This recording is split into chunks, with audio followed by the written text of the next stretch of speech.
আপনাদের মাঝে এরকম একটি মহতী অনুষ্ঠান, গুণীজনদের অনুষ্ঠান, সমাজের শ্রেষ্ঠ মানুষের অনুষ্ঠান, সে অনুষ্ঠানে আজকে আমাদের মাননীয় প্রধান অতিথি অ্যাডভোকেট জয়নুল আবিদ স্যারকে নিয়ে এখানে উপস্থিত হতে পেরেছি। আল্লাহ পাকের কাছে লাখো শুকরিয়া প্রকাশ করছি। এই কারণে আজকে যে আপনাদের প্রধান অতিথি অ্যাডভোকেট জয়নুল আবিদ স্যার, তার কাছে আমি শিখেছি গুরুজনদের কিভাবে সম্মান করতে হয়, শিক্ষকদের কিভাবে সম্মান করতে হয়। আর আল্লাহর কি অশেষ রহমত আমার উপরে, আমি যে অনুষ্ঠানে এরকম একটি মহতী অনুষ্ঠানে স্যারের সাথে আপনাদের মাঝে আসতে পেরেছি,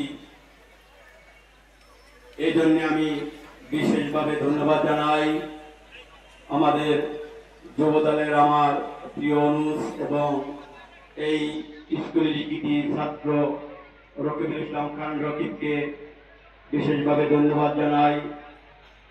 বিশেষ অতিথি হিসাবে উপস্থিত আছেন আপনাদের এই অঞ্চলের কৃতি সন্তান, এই অঞ্চলের মাটি মানুষের নেতা জনাব ওবায়দুল ইসলাম প্রিন্স। আজকের অনুষ্ঠানে প্রধান বক্তা হিসাবে উপস্থিত আছেন আমার নেতা যুবদলের কেন্দ্রীয় ভাইস প্রেসিডেন্ট এবং এই বরিশাল জেলা যুবদলের সাধারণ সম্পাদক অ্যাডভোকেট এইচ.এম. তসলিম উদ্দিন সহ এই আমাদের মাঝে আরও একজন অ্যাসিস্ট্যান্ট অ্যাটর্নি জেনারেল আমাদের সফর সঙ্গী আসমা আক্তার জীবনী, এই স্কুলের কৃতি সন্তান আমাদের রেশমা আপা সহ বিশেষ করে আজকে যাদের জন্য এই অনুষ্ঠান আয়োজন করা হয়েছে আমাদের শ্রদ্ধাবাদক শিক্ষকদের আমাদের মাঝে উপস্থিত আছেন। আমি বক্তব্য বেশি বাড়াবো না। আপনারা নিশ্চয়ই বাদশাহ আলমগীরের নাম শুনেছেন। তার সন্তান যে মৌলবি পড়াতেন, তিনি একদিন গোপনে তার সন্তানকে কি শিক্ষা দিচ্ছেন এরকমই একটি ইনকোয়ারির জন্য, তদন্তের জন্য তিনি নিজে মৌলবি সাহেব তার সন্তানকে যে রুমে পড়াতেন সেই রুমের পাশে দাঁড়িয়েছিলেন। তখন তিনি দেখতে পেলেন তার সন্তান মৌলবি সাহেবের পাইপে পানি ঢেলে দিচ্ছেন আর মৌলবি সাহেব তার নিজের হাত দিয়ে পাও ধুইতেছেন। এই দৃশ্য তিনি দেখে তিনি অনেক কষ্ট পেলেন। পরে তিনি ওই মৌলবি সাহেবকে তার দরবারে ডেকে এনে জিজ্ঞেস করলেন, আমি তো আমার সন্তানকে আপনার কাছে দিয়েছিলাম পরিচিত মানুষ বানানোর জন্য, আমি তো আমার সন্তানকে আপনাদের কাছে দিয়েছিলাম, আপনার কাছে দিয়েছিলাম আদব কায়দা শেখানোর জন্য, আপনি তো আমার সন্তানকে মানুষ বানাতে পারেননি, আপনি তো আমার সন্তানকে আদব কায়দা শেখাতে পারেননি। মৌলবি সাহেব ভয় পেয়ে গেলেন, বললেন, হে বাদশাহ আলমগীর, আমি কি কোনো ভুল করে ফেলেছি, আমি কি কোনো অন্যায় করে ফেলেছি? বাদশাহ আলমগীর আবার জবাব দিলেন, হ্যাঁ, আপনি অনেক অন্যায় করেছেন। আমার স্বচক্ষে দেখলাম আমার সন্তানকে আপনি কি পরিমাণে বেয়াদবি শিখিয়েছেন, তা আমি স্বচক্ষে দেখলাম। আপনার পায়ে আমার সন্তান পানি ঢেলে দিল, কিন্তু আপনার পাও কেন আমার সন্তান নিজ হাত দিয়ে ধ্বংস করে দিল না? এটাই ছিল আমার অভিযোগ।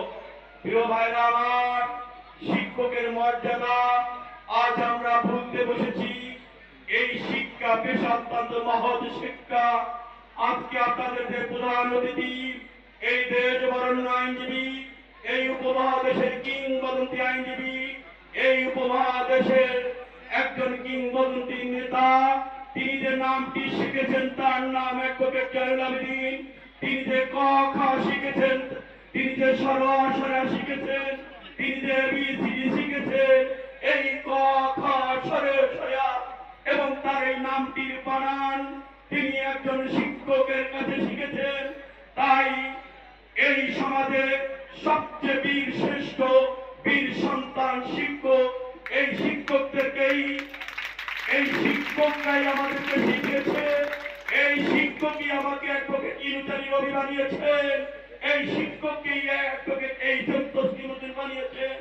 তাই আসলে এই সমাজে এখনো এই উপমহাদেশ বাদ দিলে ইউরোপ আমেরিকায় যদি আমরা তাদের পেশাগত মর্যাদার দিকে তাকাই, তাহলে দেখব যে শিক্ষাগত পেশাটাই হলো 1 নম্বরে আছে। তাই ভাইরা আমার, আমি আর বক্তব্য দীর্ঘায়িত করব না। আমি আর একটি উদাত্ত আহ্বান জানিয়ে, বিশেষ করে এই শিক্ষকদের, আপনাদের কথাই সমাজের মানুষ বিশ্বাস করে, আপনারা যা বলেন এই আপনাদের ছাত্ররা বিশ্বাস করে। খুব কাছাকাছি আমাদের জাতীয় নির্বাচন হবে ইনশাল্লাহ।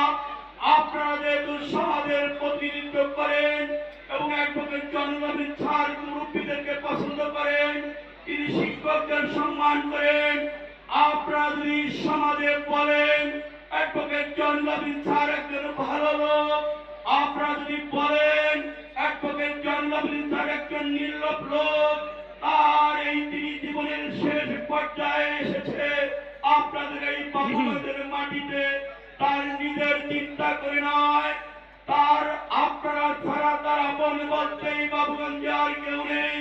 কোনো অভাবের কারণে এই বাবুগঞ্জে আসেনি, এসেছে এই বাবুগঞ্জ মাটি এবং মানুষের খেদমত করার জন্য। এসেছেন শিক্ষকদের খেদমত করার জন্য।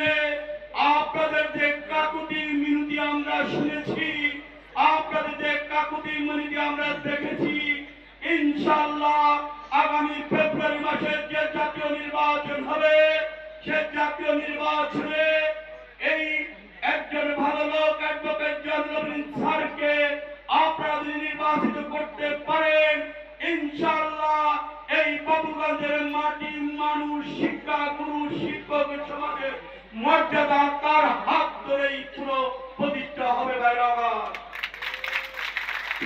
আমার বক্তব্য আমি আর দীর্ঘায়িত করব না। মহান নবী করিম রাসূলুল্লাহ সাল্লাল্লাহু আলাইহি ওয়াসাল্লামের হাদিসের একটি বর্ণনা দিয়ে আমার বক্তব্য শেষ করব। নবী করিম রাসূলুল্লাহ সাল্লাল্লাহু আলাইহি ওয়াসাল্লাম হাদিসে একটি বর্ণনায় বলেছেন, যে মাটি, যে মানুষ তার গুণী সন্তানদের গুণী মানুষের মর্যাদা দেয় না, মহান আল্লাহ তাআলা ওই মাটিতে আর কোন গুণী মাটি মানুষ আল্লাহ তাআলা ওই মাটিতে আর পাঠায় না। প্রিয় ভাইরা আমার, আপনারা আপনাদের এখান থেকে মাত্র কয়েক মাইল দূরে একটি ভণ্ড পীরের আস্তানা আপনারা দেখেছেন।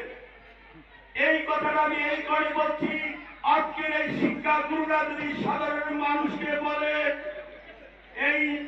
এই শিক্ষা গুরুরা যদি সাধারণ মানুষকে বলে, আপনারা পবিত্র কোরআন কারীম নিয়ে, পবিত্র ইসলাম নিয়ে যে অপব্যাখ্যা করেন, সে অপব্যাখ্যা করে সাধারণ মানুষকে যদি বিভ্রান্ত না করার আহ্বান একমাত্র শিক্ষকরা বললেই আমার মনে হয় সাধারণ মানুষ জানবে। আমি আপনাদের বক্তব্য যুক্ত করি না। আমাকে এই অনুষ্ঠানে সুযোগ দেওয়ার জন্য এই স্কুলের সাবেক ছাত্রছাত্রীদের, এই স্কুলের কর্তৃপক্ষকে ধন্যবাদ জানিয়ে আমার বক্তব্য শেষ করছি। মহান আল্লাহ তাআলার কাছে আশা ব্যক্ত করি, মহান আল্লাহ যেন এই মাগরিবের প্রাক্কালে বলছি অ্যাডভোকেট জয়নুল স্যারকে নেক হায়াত দান করে এবং তার হাত দিয়ে যেন এই বাবুগঞ্জের মাটি ও মানুষের উন্নয়ন হয়, এই আহ্বান জানিয়ে আমি আমার বক্তব্য শেষ